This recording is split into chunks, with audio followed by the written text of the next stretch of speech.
All right. We are live. So I'm gonna get off of the screen and switch it over on Biblical Fiction Aficionados. Okay.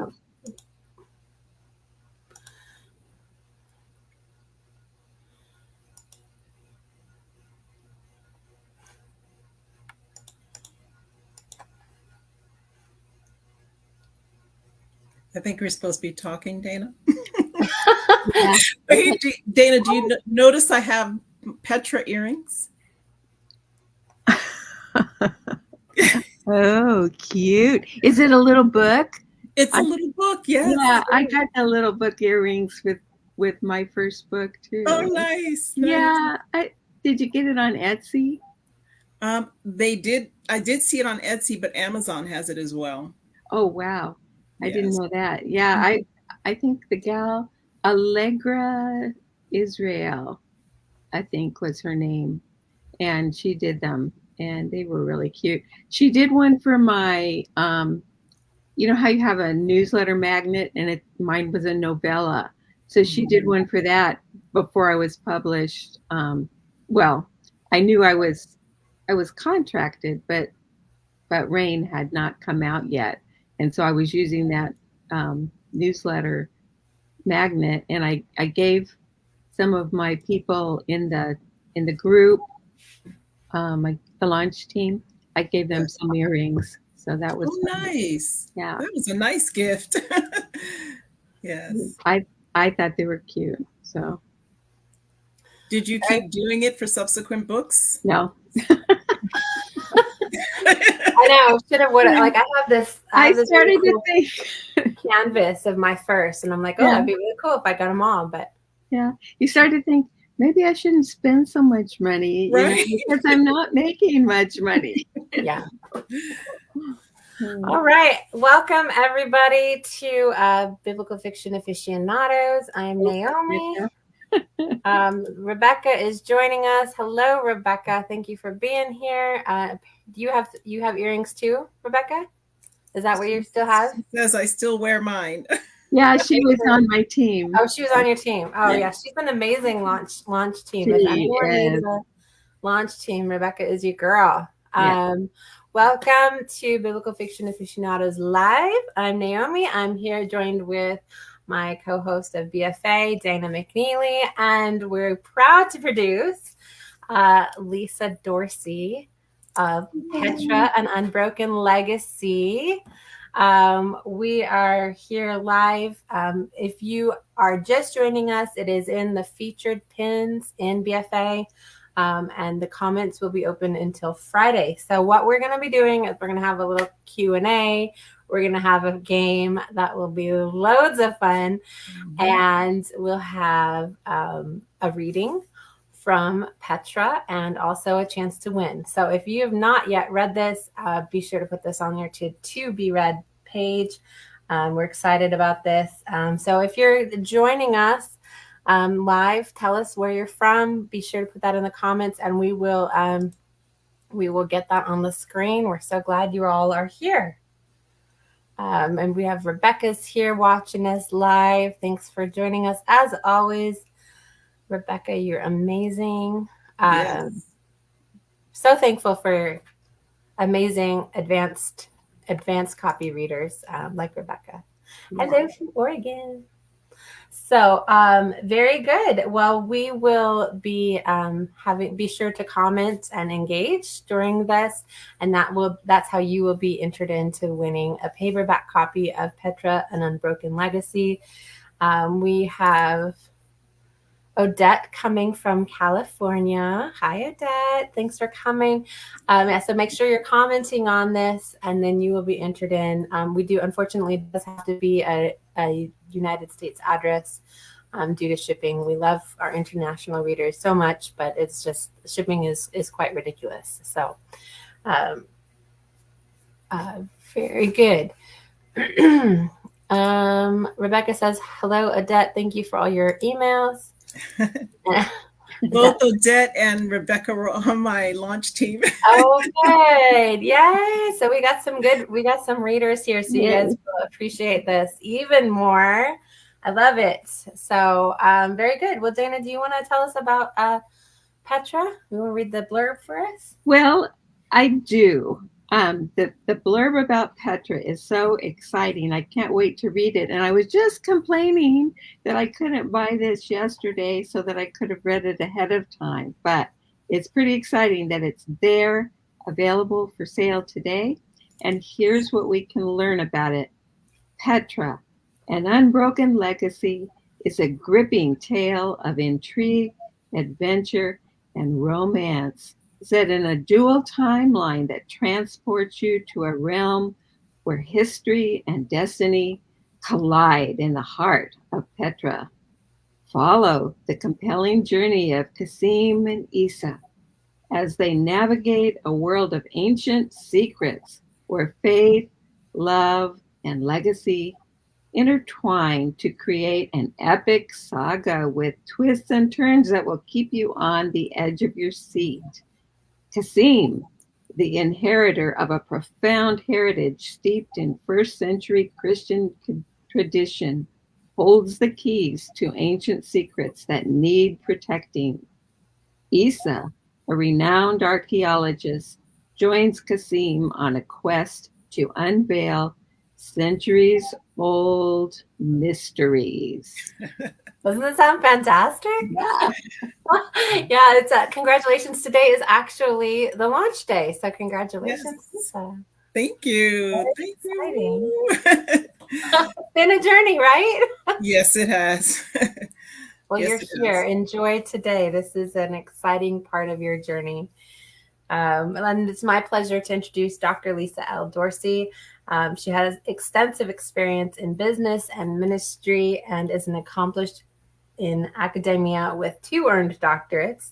She developed a passion for reading, writing, theater, and the arts in her early childhood, and she now combines her expertise, experience, and passions to write compelling stories that reveal the saving grace of Jesus Christ, building a spiritual legacy grounded in God's love, word, and wisdom. She resides in California with her husband and has 4 children, 1 daughter-in-law, and 4 adorable grandchildren. Yes. So she is our neighbor here in Arizona, sort of. We'll claim you. Pacific Coast. Yeah. What part of California are you from? Do you know where Pasadena and the Rose Bowl is? Mm-hmm. So I'm close to that area. Okay. Well, Yeah. Well, let me start with the questions. I don't know if there's another dual time recent book. I know Jerry Jenkins has written one, but what led you to write this dual time story? So I didn't start out wanting to write a dual timeline, although I've read quite a few of Jerry Jenkins' dual timelines, but I didn't start out wanting to write it. I actually wrote this book. I actually wanted to write a nonfiction book first. I wanted to write a book for women in leadership, and I wanted to use the character Deborah to do that. But this book, Petra, came to me in a series of dreams.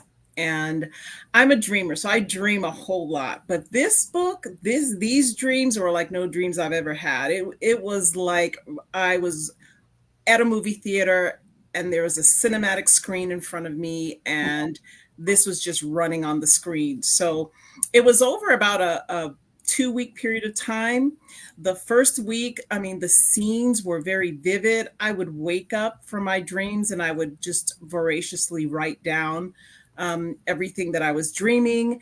And then it just seemed like the dreams got, at first they were very vivid, and then they were more subtle. And I was like to the point where I couldn't wait to go to sleep at night, right? Because I wanted to know what I was going to be doing. I wanted to know, where's this story going, right? Now, let me, I think I cut it out of the thing. The reason why she's here in BFA is because her other timeline goes back to Paul the Apostle. So I think that was on me. I'm sorry. I cut that out of the. No, that's okay. That's okay. And so after it was all said and done, I sat down and tried to make sense of these notes that I was writing down from these dreams. And I noticed that there were some scenes that were in the first century because, of course, Saul or Paul or Saul at the time was in them. And then I noticed the scenery was for the 21st century. So I tried to make some sense out of that. I started outlining to bring some kind of sense to it. And it just seemed to fall into a dual timeline. And because I had already read several of Jerry Jenkins' books, I knew what a dual time was, what it looked like. And it just happened to play out that way. So I'm like, okay, Lord, you don't want me to start with the nonfiction. You want me to start with the fiction. So let's see where this kind of rolls out. And it wasn't until about maybe 6 months into the writing that I realized that there were bigger themes that the Lord was drawing me to that could be used for both fiction and nonfiction. And those themes were soul care.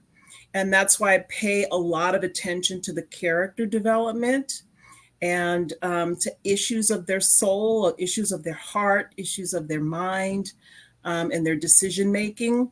And then also to building a spiritual legacy. I think we talk a lot about building a legacy for our family financially, but we don't talk about what that we're supposed to leave a spiritual legacy for our families as well.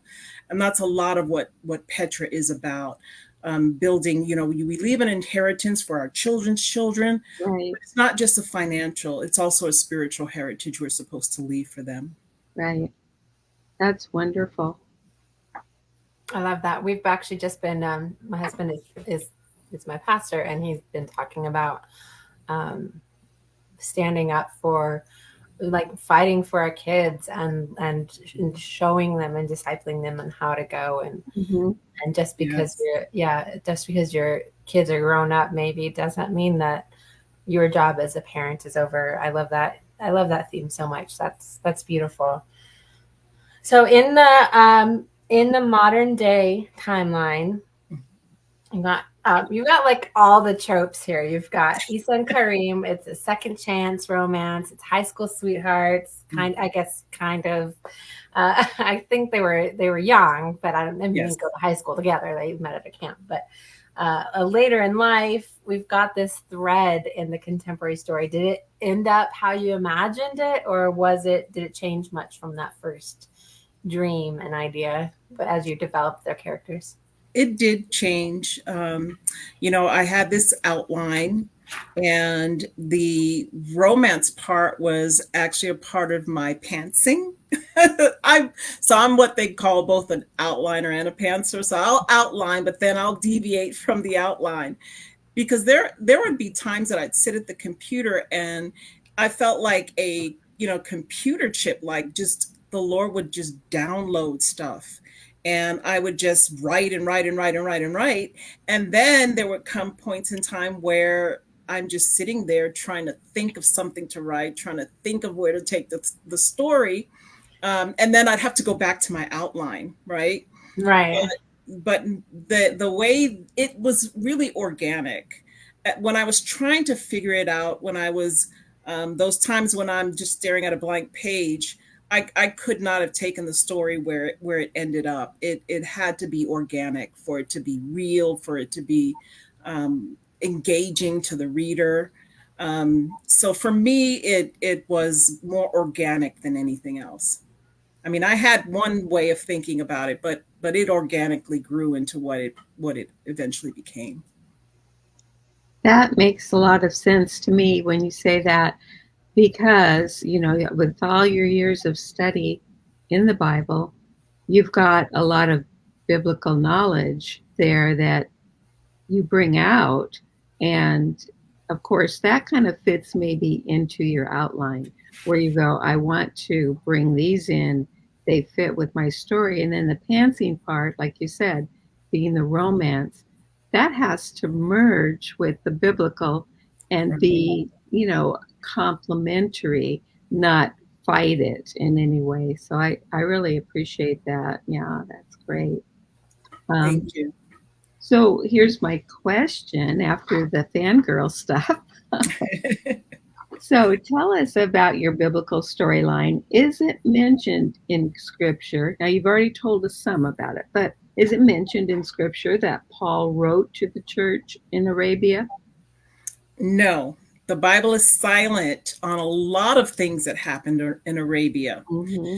So I, of course, went researching as to what scholars say about what Paul did during that time in Arabia.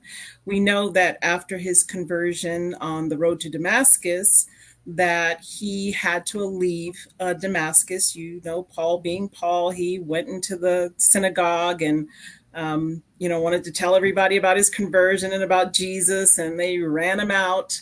And burned a couple of bridges. Yeah, and actually he wanted to go straightway to Jerusalem to tell the disciples, but the disciples weren't ready to receive him, and so he ended up in Arabia. So scholars are divided on what they think happened. Some say he spent time in the desert as a hermit.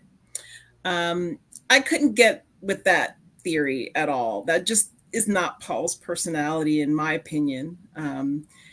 Paul did not change very much after his conversion in terms of his zeal.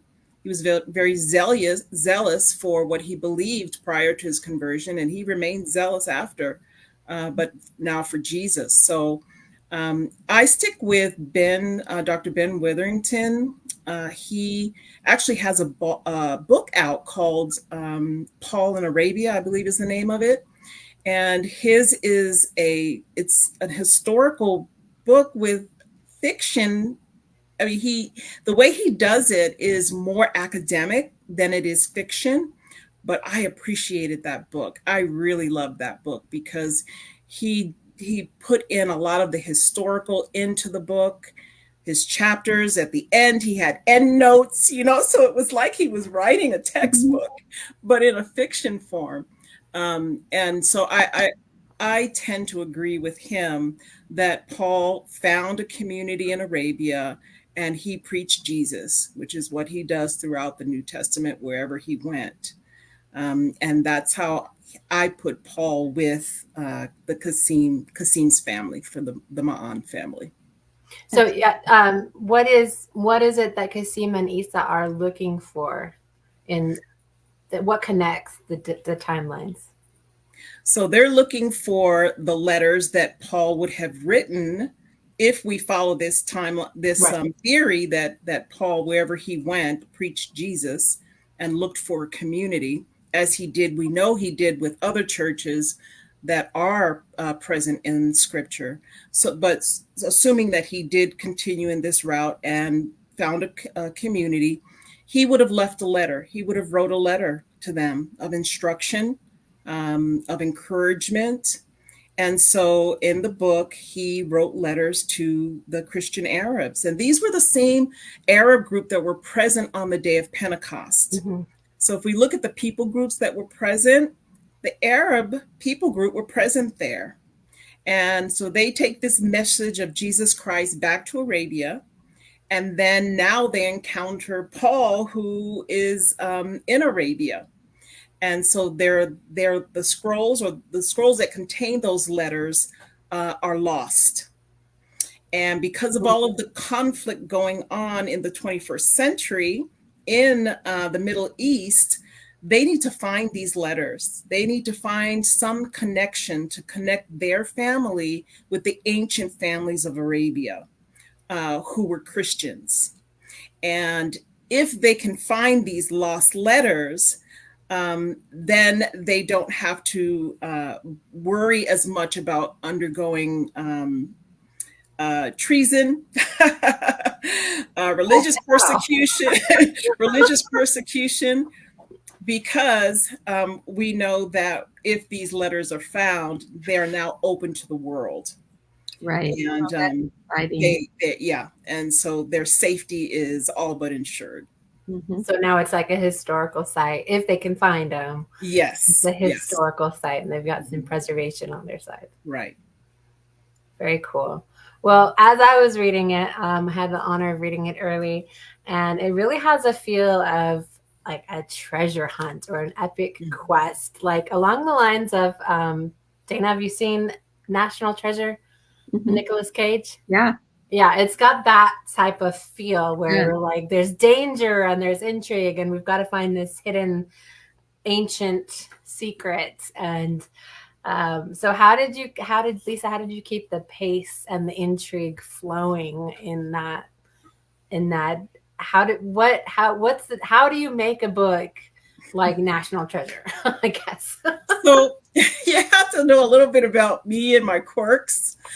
I absolutely love adventure. I love Indiana Jones. I love National Treasure. I love Star Wars. I love Marvel movies. I'm just growing up. I was just this child who I always saw look God as being someone who's bigger than us, outside of us, who takes care of us, who looks after us, and so superheroes and just heroes in general were always to me a way of seeing God in my childhood.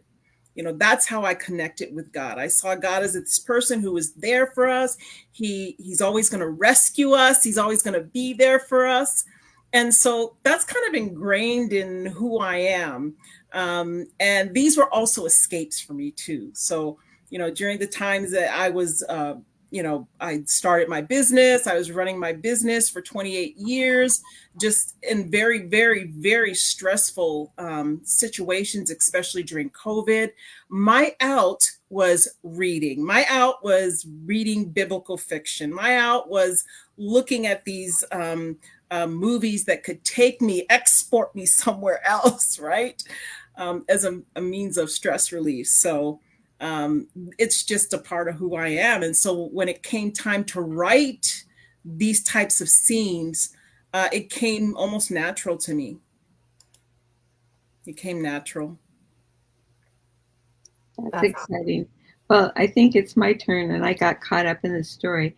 So, all right. So here's my question. So tell us about the culture in Petra. Is Isa respected for her knowledge or not so much because she is a woman? So the book does bring out a little bit of the cultural differences, and it plays out mainly in the scenes having to do with Basim, who is Kasim's uncle. And he's always getting on Isa. I mean, he thinks she's a usurper. He thinks she's an outsider that wants to come in and just get into their money. And so he uses every tactic he can to bring her down, to demean her as a woman. He even attacks Kasim's daughter because she doesn't wear her hijab. And he's always complaining about the modern women. So the scenes play out in that way, to show some of the cultural differences. And then there's an excerpt from the book that I'm going to read today that talks about Isa saying, I'm not ignorant to the cultural differences that are here, because Miri wants to dress her up and make her look nice and show that she's this formidable woman. And Issa's like, I don't know if we should be doing this. I'm not ignorant to your cultural differences here. But I'm going to read an excerpt from that piece. What a juxtaposition too, because of the way the modern, culture is in such contrast to what we're familiar with here in the States, or in other modern countries. But it's almost like, in a lot of ways, it harkens back to the older days. Yes. So interesting. And conversely, there's a chapter in the 21st century that talks about the challenges that an Arab woman has in the United States. And so that's going back to Issa's childhood, and how, because she's a biracial woman, how she comes up against racism. and she finds this Arab woman who becomes, or Arab girl that becomes her best friend, because they have something in common: people who see them as different. And so, the Arab girl that she befriends says, "I used to be the butt of their jokes. Now you are." Right. And so now they have something in common, and they actually become best friends. And her name is Fatima. And so Fatima's father, who is Dr. I think it was Ibrahim. I get my characters' names mixed up. I don't know about you. Yeah. But he actually is an archaeologist, and that's how Isa came into that profession. I totally get my character. Like, so if you're straight in the Bible, there's a lot of J names. I'm just going to say that right now because, and as an author, you're like, you shouldn't have more than one person with that same name because otherwise it'll mess with people, especially if they're real close to. It's going to mess with the readers. Like, which character is this? Like, they're not going to, like, we skim. Like, and I had Arabic names. Oh my gosh. So that got me confused. There's Ahmad, there's Akhab, there's Fasim, there's Qasim. Oh, it was really rough at first. I kept calling each other different names. So I would call Fasim Fasar, and we're like, who are you? Kara wants to know, I am a huge geography nerd and have been lucky to live in modern day Saudi Arabia, Kuwait, and Jerusalem. Ooh, Kara, you're going to be our next go-to girl for information here, I think. In my understanding, Arabia in first century Christian life, this would include modern day Jordan. This is the desert that is referred to in the Bible, correct? Would you consider Arabia, where Paul/Saul walked, is as far north as modern day Jordan versus modern day Saudi Arabia? Just curious. Yes, it would be Jordan. It would be modern day Jordan, and around the area of Petra. Yeah, so that is correct. Yeah, when I was studying Paul, because Paul is a primary character in my New Testament series with Johnny Lane, and it was like as soon as you left Damascus, that was considered Arabia, wasn't it? Like, yes. So as far north as Damascus, all the way down to the Arabian Peninsula, or correct. I actually have a map in the book. Ooh, and nice. So it shows you. It shows where it starts in Jerusalem on the day of Pentecost, then it shows Damascus and down to Petra and on to Egypt, because there's a little stint where they have to flee to Egypt. Right. Cool. Awesome. So if you're watching and you do have questions for Lisa, feel free to type them in the comments. We'll make sure to get to those. We appreciate you being here. If you're just tuning in, you can comment on this to be entered in to win a paperback copy of Petra, An Unbroken Legacy. The comments will be open until Friday. I almost said Monday, but I don't. Yes. Friday until Friday. And so be sure. I know Lisa would be happy to answer any questions throughout the week too. So be sure to comment, let us know what you're thinking about this book and how excited you are for that. And we're just so excited for another great biblical fiction and also a dual time representing dual fiction. I think there was I can't remember the name of it now, but I feel like there was one just in the last couple of months that's been popping up in BFA. I think there is a, like, he goes back and he meets Thomas or something. Like, I feel like there is a dual time. Have you seen that one? Finding Philemon? No, that one's by Matthew Elliott, and that one is I think that's strict New Testament. Rebecca says dual timeline is expertly transitioned on yours. It really flowed together really well. I'll have to hop on over to the thing and see. And then I think Randy Ingermanson, he did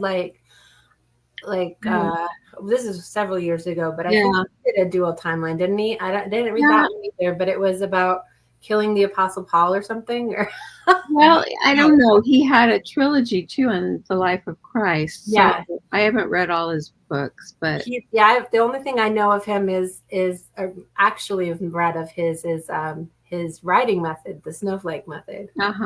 Yeah. But yeah, so good deal. We got some dual timelines. I'll hop on over and see, because I can picture the Right. cover in my mind, and it's just been the last couple of days I think it popped up. Okay, let's see. Kara says, cool, thanks for answering this. When I lived in Saudi Arabia, I visited a region called Madian Sela, which is a massive ancient Nabatean region with amazing structures like Jordan, Petra, therefore letting us all know how vast the Nabatean kingdom was. Yes. Are you familiar with this, Lisa? Yes, the Nabatean kingdom, it was vast, and it did include areas of Saudi Arabia. So it's not surprising to me just how formidable that nation was and why they were able to defeat. Now you're going to have to help me out on this. King Herod. And remember, he had married the king's daughter, right, and then divorced her to be with, was it Philip's wife? I want to say his brother's wife. Katrina, are you on? It's have you read that one? Katrina's Court of the Philip's wife, I think. Yeah, so they have a little stint in Petra too. Well, Joanna is fictionally getting, she gave her a name, but I don't think that was I don't know if that was documented historically, or if it was in Katrina's imagination. But yeah, she transported her back to Petra to save her from certain death and shame and all that. Yeah, it probably was. In your novel, Naomi, do you go as far as to the Nabatean kingdom? So no, Paul is a side character, but I do send him off right after he becomes. So the Bible says in Galatians, I believe it is, that he went away for those 3 years before he came back and made trouble in Damascus and lowered from the wall. That's where you pick up. Yeah, so it's so Paul's more of a secondary character. It's how it progresses. It's Stephen is the first one that Donna wrote, and then Ananias of Damascus, right, and then it's Barnabas, and then it's Tabitha. Like how their lives and how the church was affected by Paul. And now in the sequel, he's definitely there like all the time, because it's Paul's first missionary journeys with Barnabas and Mark and all that. So I kind of let him go, and it's a novella, so you really have to, like a novella pace, so you really have to keep it moving faster. So right. I didn't go into. Wouldn't it be nice if we can get like if we take Paul and we can get all the books that show his journeys, his conversion all the way up. Yeah, like chronologically. Yeah, there's actually Katie Donovan has done this amazing resource. It's called Biblical Fiction Finder, and she had this great blog that she's not able to keep up with it anymore. So she's given it over to me, and I'm actually revamping my website to accommodate that. Nice. And so so it's really cool, because you can search for Paul and you can see all the noted books. Obviously there's many books that we don't catch, but it's really cool to see. We can see all the note, like here's what the list says about Paul, so you can make that journey. But that would be cool if we could do it in like a chronological order. Well, let me just say, because we got all these wonderful comments, and I want to make sure that everybody that's watching, whether they're watching today or whether they're watching between now and Friday on the recording, the comments are what give you a ticket to win. And every comment counts, or just one comment counts, and then you're in. But whatever. Yeah, I've done one comment per person before, but if we like, every comment counts, then I am game for that too. Whatever you girls think. Okay. So Rebecca, thank you so much. Such a wonderful book. Loved it and excited for book 2. Dana, I think. Do you mean Donna? Well, I'm excited for Dana's book too, coming up, because that's book 3. It's coming. It's coming. It's coming, but we're excited. Yeah. We're looking forward to it. One more question before we get into our amazing game. It's going to be fun. What was the hardest part for you, Lisa, in the writing process? I had to write in the cracks. That was the hardest for me. I had just sold my business and gone into retirement, and I thought I was going to have all this time. And I didn't have the time that I thought I was going to have, and I found myself writing in the cracks. So that was tough. Is that like the cracks of your day type of thing? Yes. So that's a saying. When you don't have time designated, like 2 hours a day or 10 hours a week, then you write in the cracks. I learned to take my trusty voice memo, or use my trusty voice memo on my phone, because I'd get ideas while I was driving, and I was not going to remember those ideas by the time I got to my destination. So I would just flip the phone on. I call that writing in the cracks as well. But it, after the developmental editing portion of it, I really sat down and I really had to concentrate at that point in time, because now we're bringing clarity to the book. So what I learned from that is that just write, just write, get everything on the page. I can't remember which author said this. They said just vomit on the page, right? And that's what it felt like I was doing. That's what it felt like I was doing.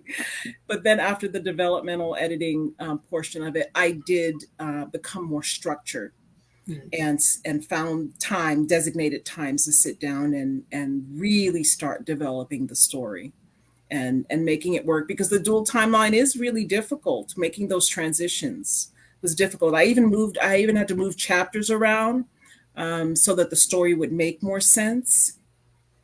So what I learned out of that is that give yourself grace and just get it on the paper. I mean, I did have an outline, like I said, but I did a lot of pantsing, got everything on the page, and then really focused in the developmental editing portion.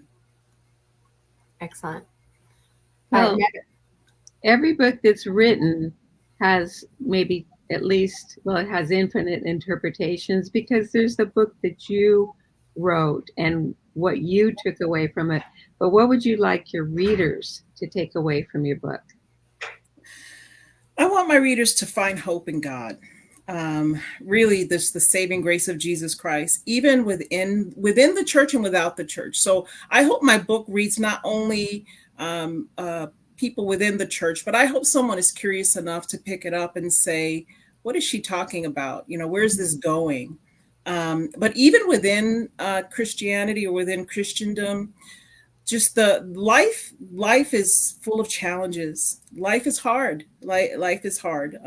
And the closer we get to the coming of the Lord, the enemy is just relentless. He is just really coming against the people of God. And I just want to bring some hope. I want to bring some joy. I want people to remember that the Lord cares about them, even to the minute details of their life. I try to portray that in the book, that God is concerned about us. And that's why he says, cast your cares upon me, for I care for you. And so I want people to know of the saving grace of Jesus Christ and his love for his people, for humanity, in general. And that's why I even bring in different people groups into the story, to show God's love for humanity in general. For everyone, not just Jews, not just the Christians, for everyone. Right. That's right. Netta would like to know, how is your protagonist biracial?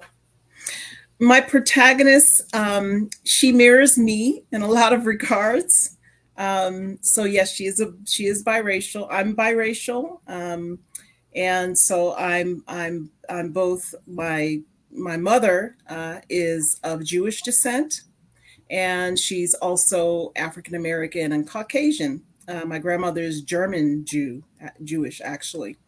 And so I wrote the character to mimic a lot of myself. So when I wrote that chapter about Issa's childhood, some of that reflected what I've gone through in my own childhood, being a biracial person.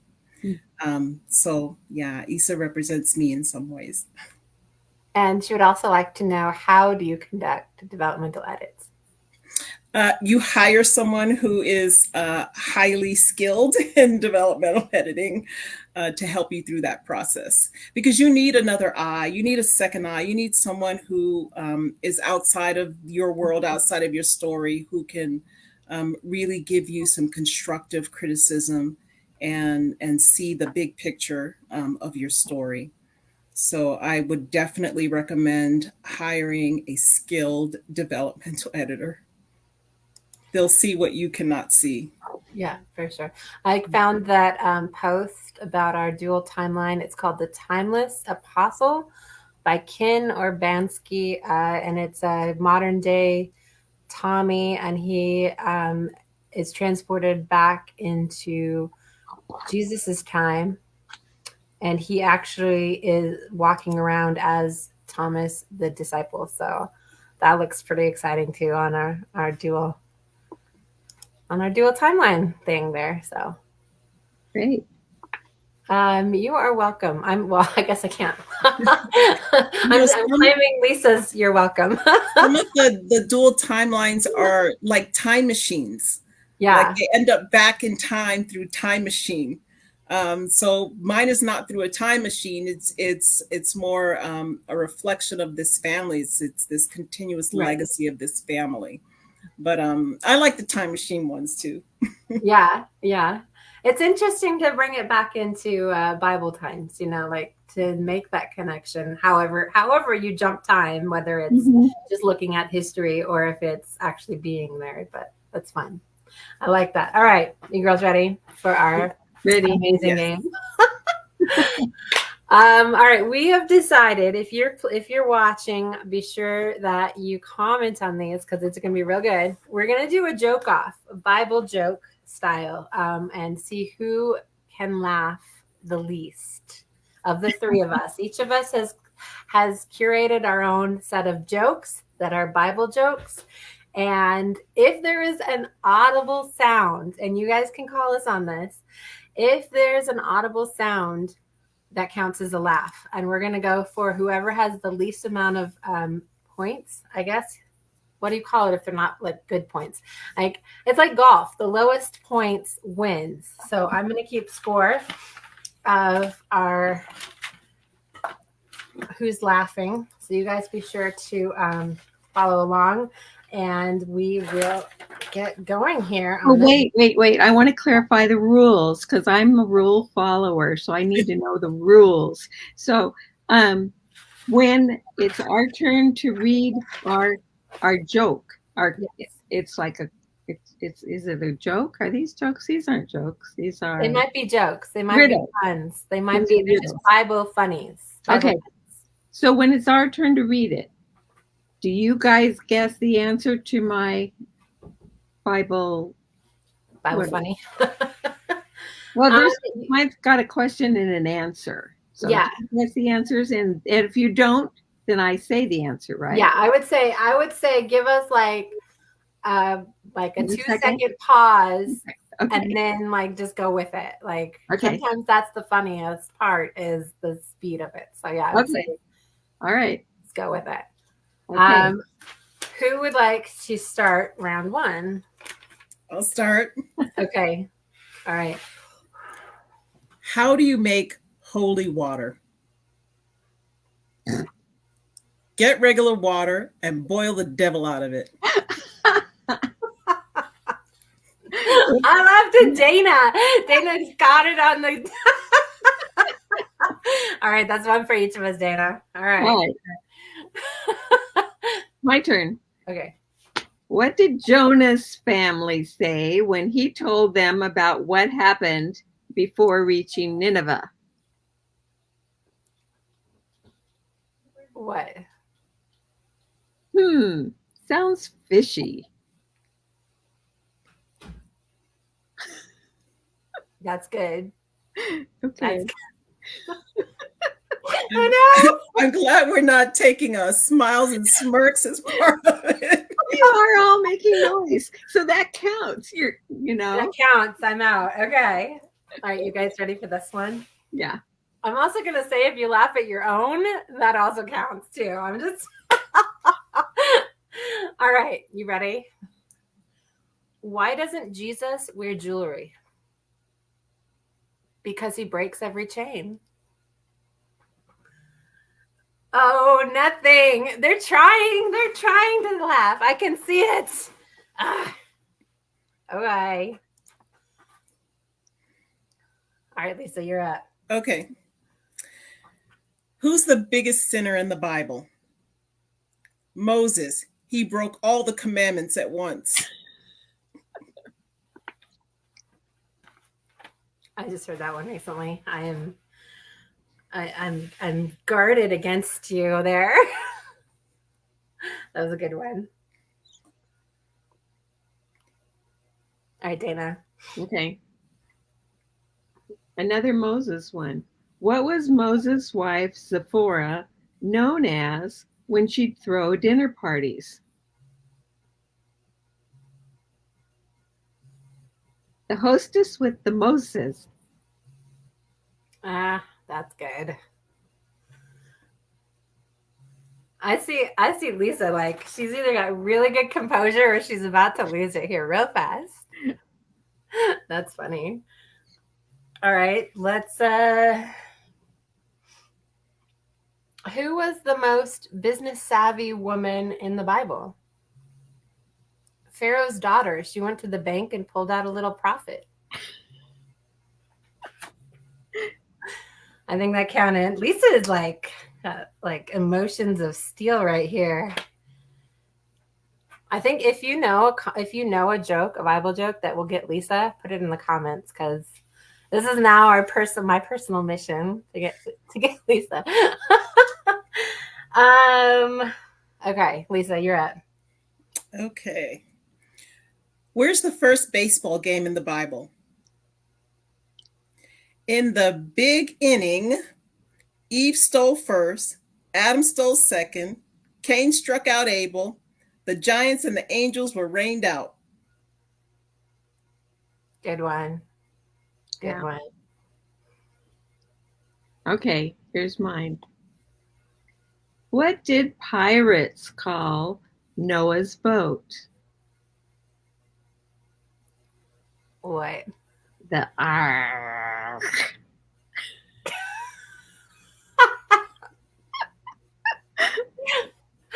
Very good. Very good delivery. Oh, we almost got Lisa.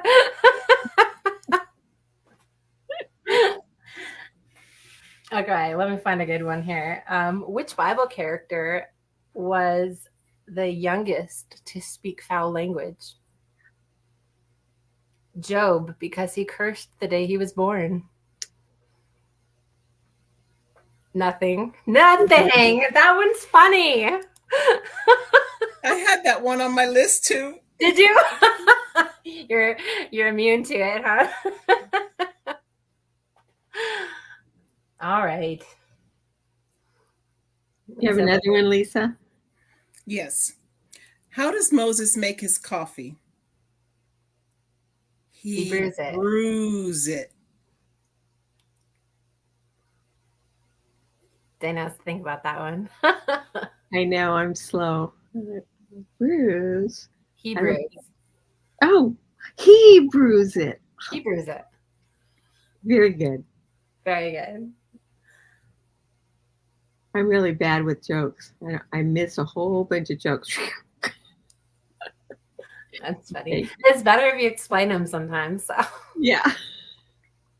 Okay, here's my last joke. Unless, well, I have more if we need to keep going. Why did Boaz hate lying?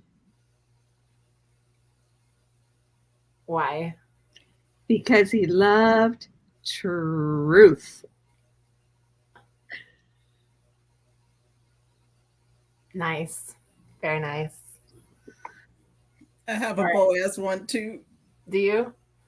Oh, she's almost laughing. I actually had a Ruth one too, but that's I'm gonna go for, how many more do you have, Lisa? 2. Okay. I'm going to go with, why could the Son of God afford to pay it all? Because Jesus saves. Nothing. Wow, you guys are a tough crowd today. Tough crowd. All right, Lisa, what do you got? What kind of man was Boaz before he got married? Ruthless. Heard that one before. Okay. All right. Here's one of my extras. Why didn't anyone want to fight Goliath? Why? It seemed like a giant ordeal. But You guys are really hard. That was a good one. That was a good one. Yeah. Right. I mean, I'm waiting for somebody to get a cane and yank me off the screen. Because all my jokes are falling flat. Oh, no. Did you know Yahweh proved on Mount Carmel, this one's for you, Dana, that he was the one true God by sending fire down? Apparently, the other god bailed on them. Yeah, because he was in the restroom.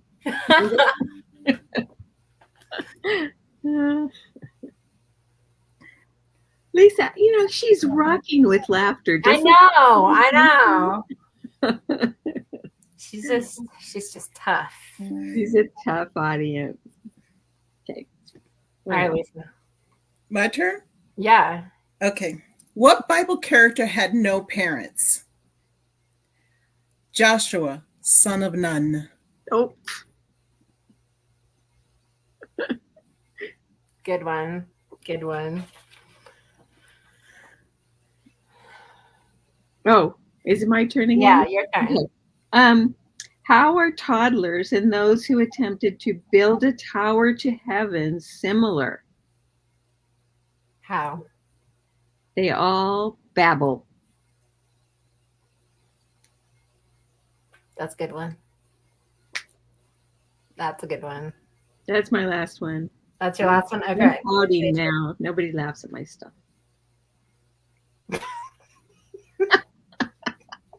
I think that counts. I want you both to laugh. All right, I'll mark myself there. Okay, let's see.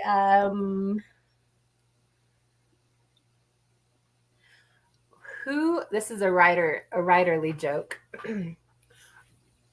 Who is the best character in the Bible? Noah. He had the best ark.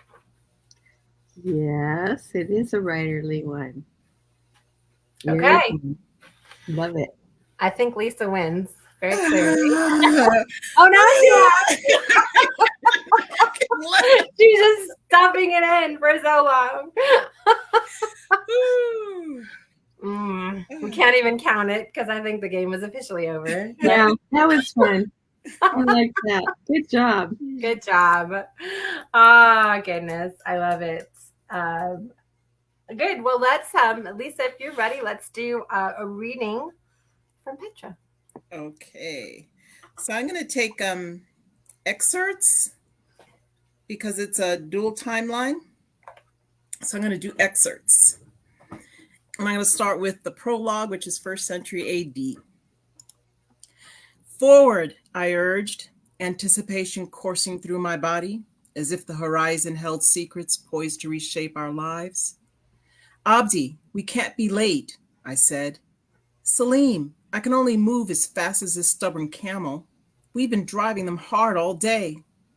I know, my friend, but we're called to witness events told to come. This is what we've been waiting for. We needed to move with haste to make it to Jerusalem in time, but our travel from Rakhmu had been taxing. While my grandfather's caravan traversed these parts often enough, I would never get used to it. The sun beat down like a relentless blacksmith's forge, a shimmering mirage of heat and light. The Arabian desert sand found refuge in the folds of our tunics and clung to every inch of our skin.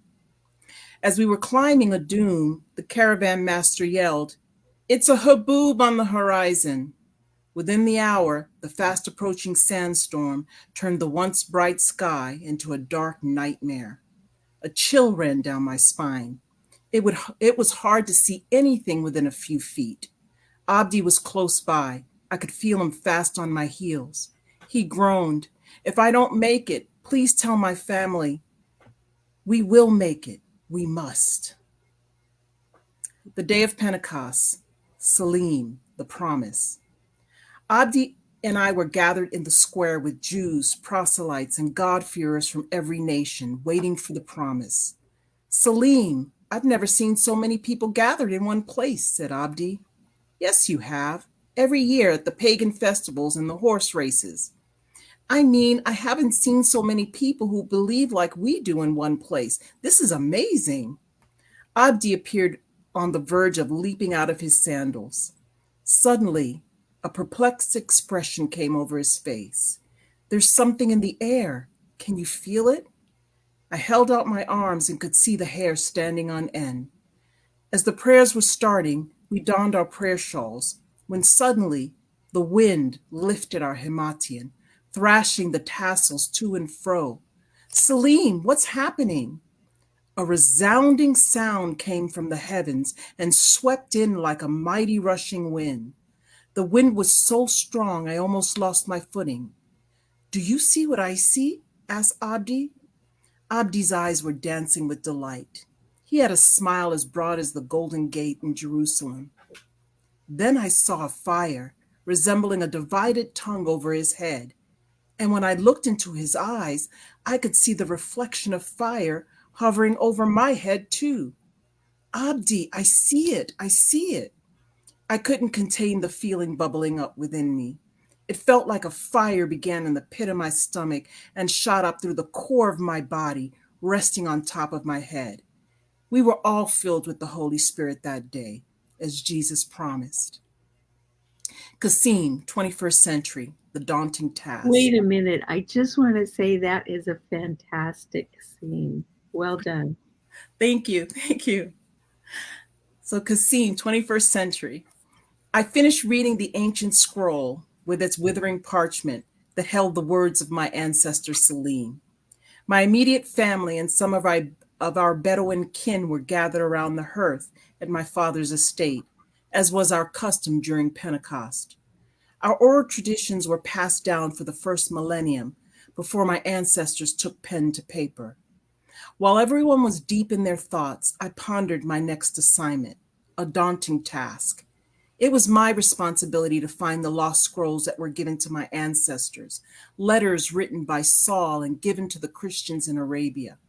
Petra, to be precise, the ancient city of the Nabateans, Rakhmu. As tensions escalate in the Middle East and conflict unfolds throughout the region, our family's unbroken legacy is in jeopardy. Now is not the time to divulge our ancient secrets. Not yet, anyway. Not until we have the proof we need. Just then, my phone vibrated. What I saw next chilled the blood in my veins. The screen scrolled. Breaking news. Inside sources leaked secret meetings held by the head of states of key Arab countries. I felt a deep pressure inside my chest, like someone was squeezing the life out of me. I stopped to catch my breath, holding my chest. As the pain subsided, I continued to read. In an unprecedented act of aggression, 3 major Arab nations have joined in declaring it an act of treason to worship Jesus Christ in any public venue. Everyone's attention was riveted on me. Then it came to me. I abruptly stood, upending my coffee that now dripped on the ancient rug covering the marble floor. Miri was at my side in no time to clean up my mess. I turned my attention back to the matter at hand, and without preamble said, "I know exactly what I need to do. It's time to take a trip to the States. I'm going to meet the renowned Dr. Issa Stevens. A collective gasp filled the room. I gave everyone a wry smile and a raised eyebrow, but they knew I was up for the task. Issa, settling in. We landed on a private airstrip somewhere in Jordan. There was a limousine waiting to take us to the Ma'an estate. Kasim and Miriam exited the plane, both smiling broadly, happy to be home, I presumed. I looked at Kasim and inquired, "How far are we from your estate?" "It's about a 30-minute drive."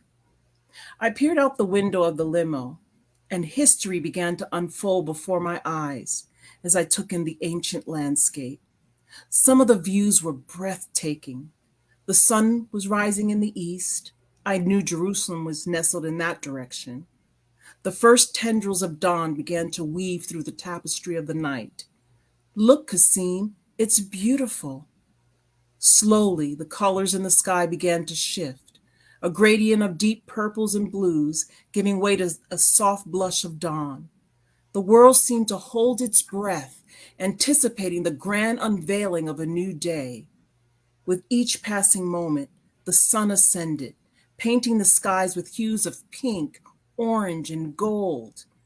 In that ethereal moment, as the sun completed its ascent, I felt a surge of hope for our mission.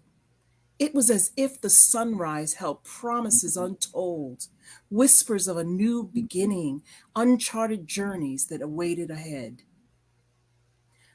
Later that evening, Miri walked in with a lovely and expensive-looking gown that could easily be worn at a formal event. The dress was long and flowing, with sequences at the neckline and sprinkled throughout the dress, which made it sparkle. The dress had a trim of lace embroidered with a design that looked like lilies at the hem and on the seams of the dress. It was a deep, rich forest green that set my eyes ablaze. "It's beautiful, Mary, but I'd prefer not to give the impression that I'm trying to impress someone. After all, in a few days, I'll be in trousers knee-high in dirt." "On the contrary, first impressions are everlasting, and we must show the men that you are as formidable off the job as you are on the job." A giggle escaped Mary's lips. "Besides, I don't get to dress up often, so indulge me a little." When Raja finished applying my makeup, I couldn't believe what I was seeing in the mirror. "Who is this lovely lady?" "Mary, I feel like an imposter. This is not who I am." I used my hands to gesture from the top of my head to the soles of my feet to stress my point. Looking in the mirror, I repeated, "This is not who I am. I prefer to be a simple woman with an average appearance who happens to know a lot of stuff." "Lisa, why do you say such things? You're beautiful inside and out. Why can't you see that?" You mean after Raja finishes working her magic on my face?" "No, you're beautiful and smart without all this." Mary gestured at my ensemble for emphasis. "You just don't know it. My papa thinks so too." Stuttering in disbelief, I countered, "I think you misunderstand, Mary. Your father and I actually met a long time ago at summer camp. We were young. It was just before going off to college. That's why we're so familiar with one another." "Yes, I know. Papa told me all about it. That's why I know he cares for you deeply." I was sure a deep crimson red filled my cheeks at that revelation. I hadn't expected Kasim to share our childhood encounter with his daughter. I wondered just how much information he told Mary. He couldn't be aware of the depth of my emotions for him, for during that period, I don't believe I fully comprehended my own feelings. And I doubt he felt the same for me, or else he would have tried to contact me at some point after he left. It would be useless for me to believe otherwise. So I gave Mary the safest reply I could think of. "Oh, I see. You're very modest, Issa, and that's why my papa likes best about you. You're a formidable woman, wise and knowledgeable, wrapped in grace and humility. You have a strength that brokers no argument for triviality. You're the kind of woman I want to become." "Thank you. I will take that as a compliment, although I don't really know who this woman is that you're describing. And even if it were true, I don't know how far that compliment will get me in Arabia." I'm not ignorant of the cultural differences here, and I'm bound to get myself in trouble in one way or another. That's exactly why I'm here to help. But Miri, I don't know if dressing up like the Queen of Sheba is going to help any of us here. You will grace us with your presence and enchant us with your beauty. Besides, our men need to know women have beauty, brains, and brawn. I wasn't so convinced as Miri, but for her sake I smiled. However, I felt like an imposter inside. I felt like a wrecking ball about to hit its target. Last scene. Saul, 1st century AD, audience with the king. The guards herald me away to the king's palace, none too gently. I had never been inside the walls of the palace. The palace itself was carved into the rose-red cliffs. The structure was highly intricate, a skillful blending of Hellenistic, Roman, and indigenous Arabian influences. There was an open courtyard and a garden adorned with plants and flowers of various colors. Many were vibrant and pleasing to the eyes. Some were native to the region, and others must have been obtained from traveling merchants and carefully cared for. In the center of the garden, there was a water fountain, much like the Romans in design. I guessed that the stone nymph holding a jug from which the water flowed must have been one of their gods. We then entered a large hall, and my eye caught Artemis standing off to the right.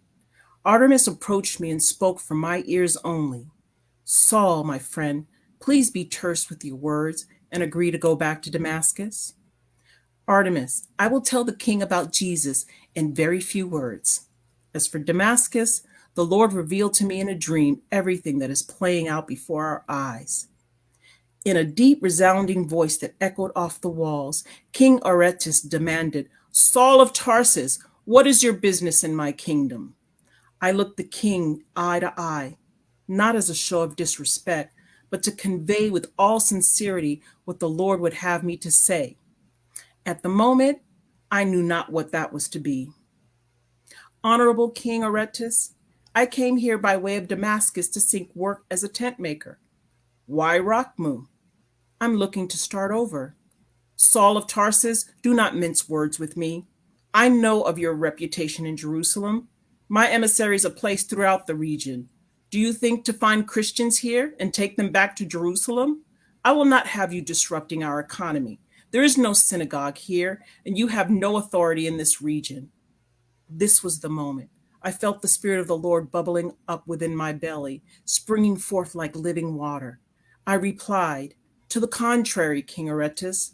This same Jesus, whose followers I persecuted, came to me on the road to Damascus. He appeared to me from the heavens in a light so bright that it blinded me for several days. He inquired of me, Saul, Saul, why are you persecuting me? I replied, who are you, Lord? I am Jesus whom you are persecuting, was the Lord's response. So you think to hide from your religious leaders here in Rakhmu? The king's reply was more of a statement than a question. I was looking to start over and to learn more about my new faith in Jesus. So I've heard. You're quite the orator and have gathered many followers. This concerns me. Your noble king, I do not seek to harm. I do not seek to do harm to anyone or disrupt life here in Rakhmu. I simply have relayed to others my experience and faith in Jesus Christ, the risen Lord. What do you mean by risen Lord? The Romans crucified Jesus on a Roman cross at the behest of the Sanhedrin court in Jerusalem. He was innocent of any wrongdoing. He preached a message of love and salvation from the God of all creation. God loves us so much that he allowed his son to die on a cross as a substitution. For he made Jesus, who knew no sin, to be sin for us, that we might become the righteousness of God in him. You speak pretty words, Saul of Tarsus, but the gods of Rakhmu are enough for me. Those who worship other gods are welcome to worship alongside our own gods. Is your Jesus willing to be worshipped alongside our gods? I hung my head. No, noble king. Jesus is the one and only true God. He is the God of my fathers, Abraham, Isaac, and Jacob. He is the Alpha and the Omega, the beginning and the end. There is no others besides him. He is the way, the truth, and the life, and no one comes to the Father but by Jesus. Nonsense, Saul. I know you Jews only serve one God. So how are you different from them now? Jesus is our long-awaited Messiah. King Aretas' eyes smoldered and bore into me. Then you seek revolt? No, Jesus did not come to take life. He came to offer eternal life and life more abundantly. We live to live again because Jesus rose from the dead on the third day, conquering death, hell, and the grave. Saul, what you say is impossible. One God, a God who loves his people and died in their place? The gods have no use for us past this life, and we are here at their bidding. Then what is the sense of living, noble king? We are doing just fine here in Rockmoon, and to keep it this way, I must send you back to Damascus, lest you anger the gods and they pour out their wrath on us. But king, enough, Saul. I could have you killed. I have chosen not to anger any of the gods, so I will allow you safe passage back to Damascus. Whew. That's it. So exciting. And you guys are so lucky to be here. Do you realize you've gotten so much more of this book than you would ever get on an Amazon preview? This is fantastic. Really gives us a feel for it. And Odette wants to know, have you thought about doing Petra as an audiobook? Yes, but I will not be the reader. You could be, girl. You sound good. You do. Thank you. So, okay, well, very good. Thank you so much for joining us here today, Lisa, and congratulations on your debut book. And hope it's very successful. And I know we've got lots of readers who will be wanting to catch up with that. So if you are just tuning in, or if you're tuning in, reading or watching this on the replay, make sure to comment, because you have an opportunity with a U.S. address. You have an opportunity to win Petra, an Unbroken Legacy. Do you have a copy? There it is. Look at that cover. You have an opportunity to win this. The comments will be open until Friday. Odette says, yes, you would be great at the reader. And Rebecca says, you should do the audiobook, Lisa. And so, yeah, so be sure to comment on this. Also, leave your best Bible jokes, or if any of them got you laughing, because Dana and I want to know we're not alone here. In that one. So yeah, be sure to comment in this, and the comments will be open through Friday. That's all we've got for tonight. So thank you all so much for tuning in, whether you're watching live or on the replay. We're really excited to keep offering this to bring more attention to great biblical fiction here at Biblical Fiction Aficionados. So as always, you know how to get a hold of us. If you have thoughts or questions, be sure to comment, and Lisa will be checking in on those as the week goes on. Rebecca says congratulations, and Kara says thank you. Thank you so much, readers, for being here, because without readers, authors would have a real tough job. Thank you, Naomi and Dana. Thank you so much. Oh, it was our pleasure. And everyone, check out their works too, please.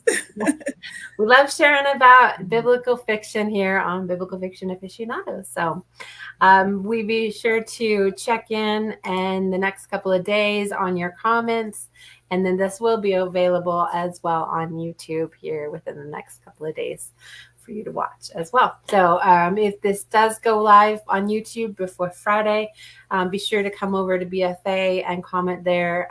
If I see you on YouTube, I'll make sure your comment counts. But this is definitely the place that will be counting. And thank you all so much for supporting great biblical fiction. We will see you around. See you next time. Bye-bye. Bye. Thank you.